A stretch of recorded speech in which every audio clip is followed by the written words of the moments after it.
বরং পিতা মাতাকে যে ভালোবাসবে না এবং তাদের খেদমত করে জান্নাত লাভ করতে পারবে না, এই সন্তানদেরকে নবী সাল্লাল্লাহু আলাইহি ওয়াসাল্লাম অভিশাপ দিয়েছেন। মায়ের সাথেই জান্নাত জড়িত আছে, পিতার সন্তুষ্টির সাথেই সন্তানের ফয়সালা জড়িত আছে। তো পিতা মাতাকে যে বৃদ্ধ অবস্থায় পেল, তাদের খেদমত করে জান্নাত লাভ করতে পারলো না, এদের জন্য ধ্বংস। নবী সাল্লাল্লাহু আলাইহি ওয়াসাল্লাম বলেছেন আমিন।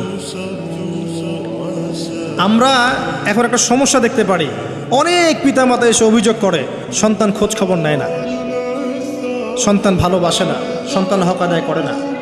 মনে রাখবেন, একজন পিতার একদিনের আত্মত্যাগ আর একজন মায়ের শুধু প্রসব বেদনা, এর হক সারা জীবন তাদের খেদমত করে আমরা শোধ করতে পারবো না।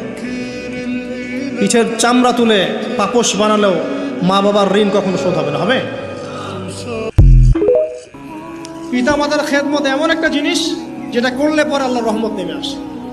একজন ব্যক্তি কবিরা গুনাহ করেছে, নবীর কাছে গিয়ে বলছে আমার ক্ষমার কি কোনো রাস্তা আছে? নবী সাল্লাল্লাহু আলাইহি ওয়াসাল্লাম বলছেন তোমার মা কি বাসায় আছে, জীবিত আছে? হ্যাঁ জীবিত আছে। বাসায় যাও, তুমি মায়ের খেদমত করো, তোমার সমস্ত গুনাহ মাফ হয়ে যাবে। আপনার ওয়াইস কারণীর নাম শুনেছেন না? শুনেছেন না? তাকে এত বড় মর্যাদা দেওয়া হবে কি আমাদের মাঠে। এর পিছনে কারণ কি জানেন? সেই ব্যক্তি মাশাআল্লাহ তার মায়ের খেদমত করে।